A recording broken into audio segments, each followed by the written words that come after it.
Maayong adlaw. Uy, kamusta? Tara, ubanta. Kay mga unta karon sa Red Crab, dirian na siya sa Spartanburg, South Carolina. Kuhang-kuha kasi nila yung panglasa natin at nakailang balik na rin kami dito. Gustong-gusto ko yung butter and garlic snow crab nila, kaya tara na, order na tayo. Let's get ready kasi makapagbakbakan tayo sa crab. Ha? There we go. Here's my sweet potato fries. It comes with this. That's how you cook it. Ano sabihan? You gotta get it the butter champ. Oh my god, it smells so good. No.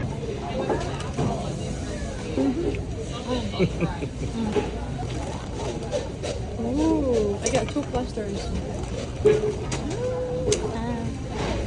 Ano yun na siya? Dip it.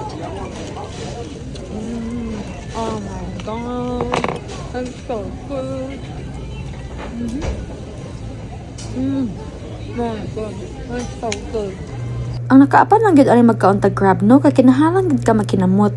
Gamitag kusog panagsa para okay kayo.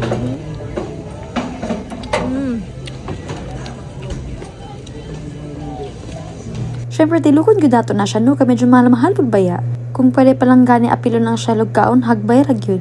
Ito na yung time na medyo nanghina na tayo sa sobrang busog. Pero kailangan ubusin te, kasi sayang yung binayaran. Pwede na rin tayong hindi na muna bumalik ng mga ilang buwan at tayo kota na sa crab na yan. Yan na muna for today's ganap. Till next kainan ulit. Bye!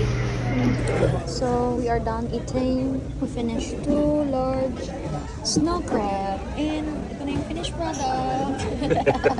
All processed.